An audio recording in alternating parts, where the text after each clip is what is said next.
है। अब नई किस्मत तुम क्या लिखना चाहते हो, तुम्हारे ऊपर छूट है।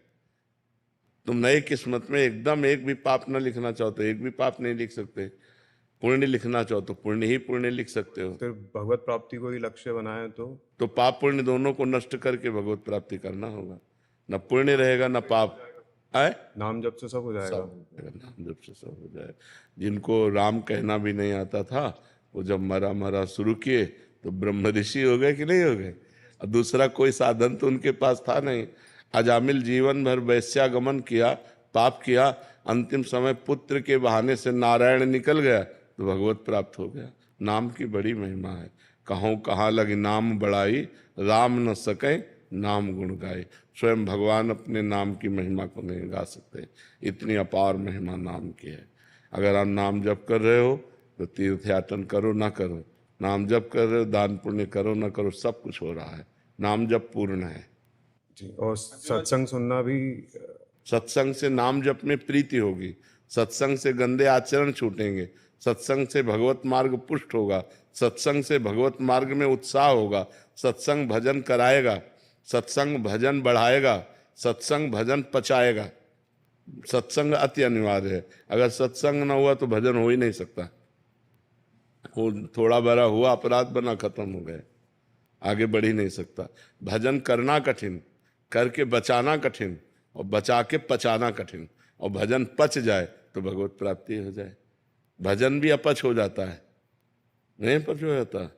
भजन का जिसका पच गया ना, बड़ा भजनानंदी एक थप्पड़ भी मार दिया ना, भगवान तुम्हारा मंगल करें, भगवान तुम्हारी बुद्धि शुद्ध करें, भगवान तुम्हें सुख प्रदान करें, कभी दुख न प्रदान। ये पचे हुए भजन वाले की बात है।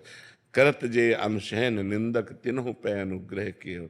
जो अपनी निंदा करें, अपना अपमान करें, जो अपने को दुख दे, उनको भी सुख देने की भावना, ये पचे हुए भजन का लक्षण है। उसका भजन पच रहा है। जैसे चावल पक जाए ना, कहीं से भी दबाव दब जाता है, ऐसे भजनानंदी जो संत हैं जिनका भजन पच गया है, बड़े दैन्य, बड़े कोमल, बड़े सरल स्वभाव के, उनमें कटुता नहीं मिलेगी, उनमें कठोरता नहीं मिलेगी। संत सरल चित जगत हित जान स्वभाव स्नेह।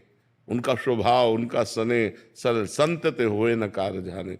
जब गोस्वामी जी ने संत की परिभाषा लिखना कि संत का क्या स्वरूप हो सकता है, तो बोले बड़ा कोमल संत का स्वरूप होगा। तो बोले कितना कोमल होगा, बोले मक्खन जैसा। संत हृदय नवनीत समाना। नवनीत कहते हैं मक्खन को। फिर चिंतन आया कि मक्खन में तो दोष है। मक्खन जो है निज परिताप द्रवई नवनीता, पर दुख द्रवई सुसंत पुनीता। बोले संत हृदय नवनीत समाना, कहा कविन पर कहीं न जाना। लिख तो दिया चौपाई में, संत का हृदय मक्खन के समान, पर बोले कवि ने कहना चाहा पर कह नहीं पाया सही। इसमें गलती हो गई। क्या कि निज परिताप द्रवे नवनीता, स्वयं ताप लगने पर मक्खन पिघलता है, लेकिन संत दूसरे के दुख को देखकर द्रवित हो जाते हैं। पर दुख द्रवई सुसंत पुनीता। तो संत का हृदय, भजनानंदी का हृदय, भक्त का हृदय बड़ा कोमल सरस और बड़ा कृपाल उदार हो जाता है। तभी तो उसे महात्मा कहते हैं। सबको आत्मा कहते हैं, उसे महात्मा कहते हैं, महान आत्मा। समझ पा रहे हो? हाँ, तो ये भगवान के नाम से हो जाएगा। भगवान के चरित्र सुनो, शास्त्र स्वाध्याय करो, सत्संग करो, अध्यात्म में चलो, तो तुम महान बन जाओगे, तुम्हारा हृदय महान हो जाएगा। अंजुला जी। राधे राधे। राधे राधे महाराज जी। महाराज जी, भगवत प्राप्ति जीवित रहते होती है या मृत्यु के पश्चात? दोनों प्रकार से। यदि जीते जी सब राग ममता त्याग कर भगवान में डूब गया है तो वो जीवन मुक्त हो गया, जीते जी जीवन मुक्त हो गया। कोई आसक्ति नहीं, कोई कामना नहीं, कोई वासना नहीं, कोई स्प्रिया नहीं, कोई इच्छा नहीं।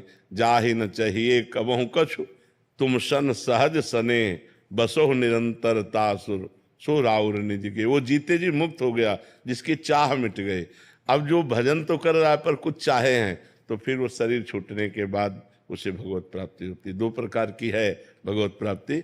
अब जीवन भर प्रयास किया लेकिन कुछ कमियां रह गई, तो अंतिम समय भगवान उसकी कमी पूरी कर देते हैं और शरीर छोड़कर वो भगवान को प्राप्त होता है। और जो जीते जी समस्त चाह और गंदगी को मिटा दिया और निरंतर भगवान के चिंतन में डूबा हुआ, वो जीते जी भगवान को प्राप्त कर लेता है। मैं नहीं मानता। नाना जी टांग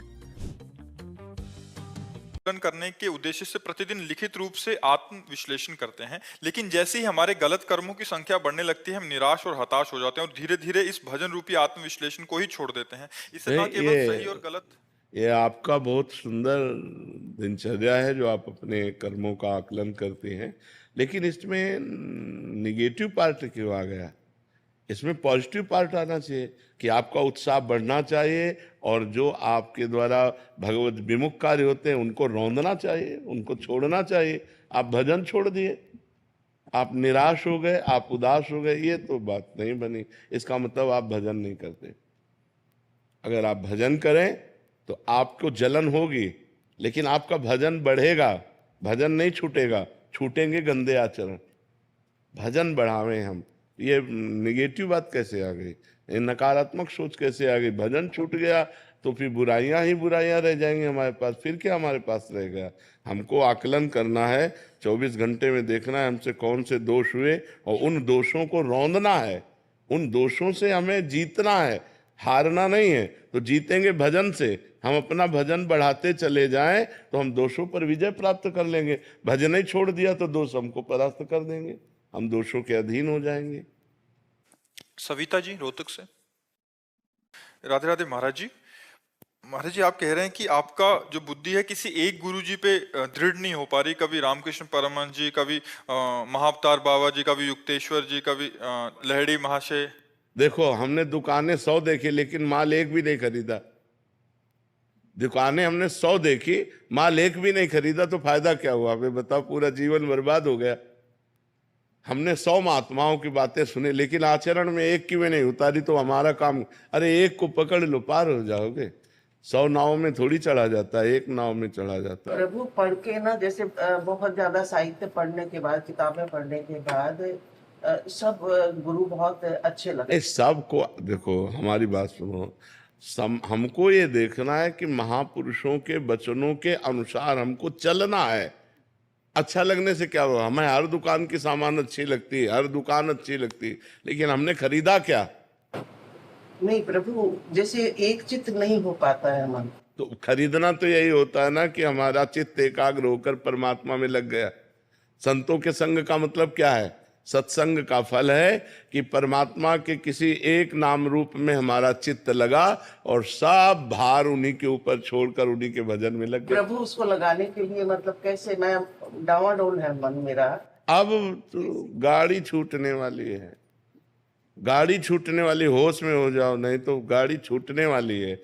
किसी समय शरीर कब का, ये मृत्यु लोक है, कब दिल फेल हो जाए, कब क्या हो जाए। हमको तो रोज तैयारी में रहते हैं। जैसे आदमी नहीं कि हमें बंबई जाना है तो अपनी अटैची में कपड़ा लत्ता और रुपया पैसा सब बिल्कुल फिट रखता है। हम अपनी अटैची तैयार रखते हैं कि कभी भी बुलावा आ सकता है, कभी भी भगवान का आदेश हो सकता है, शरीर छूट सकता है, इसलिए तैयारी फिट। जो पहले से तैयार न थे, पछता पछता कर चले गए। हम तो सबको जाना है, जाने की तैयारी कर लो।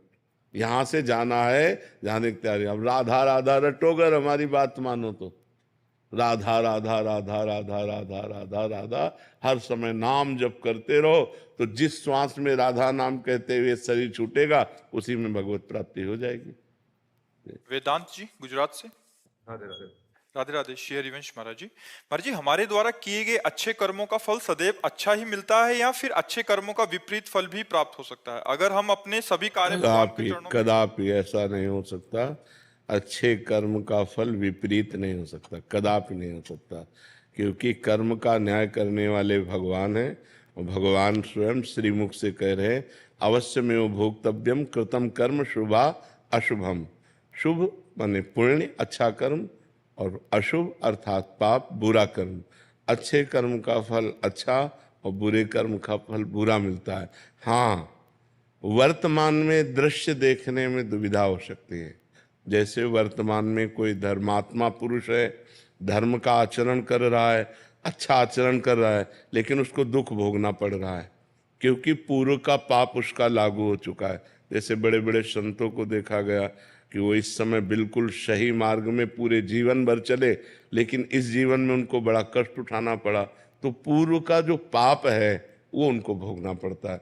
कहीं कहीं देखा जाता है इससे विपरीत कि वो पाप कर्म कर रहा है, व्यभिचार कर रहा है, मांस खा रहा है, शराब पी रहा है, गंदे आचरणों से युक्त है, लेकिन बहुत सफल दिखाई दे रहा है, बहुत उन्नतिशील दिखाई दे रहा है, बड़ा सुखी दिखाई दे रहा है, क्योंकि उसका पुण्य कर्म उसका सहयोग कर रहा है। जिस दिन उसका पूर्व का पुण्य नष्ट हो जाएगा और वर्तमान का पाप और पूर्व का पाप जुड़ेगा, ब्लास्ट हो जाएगा और नष्ट हो जाएगा। राहन को कुल रोवा निहारा, ऐसा पाप का परिणाम होता है। तो ये दृश्य देखने में ऐसा हो सकता है बहुत अच्छा आचरण करता है, बहुत पवित्र है, लेकिन वो दुख भोग रहा है।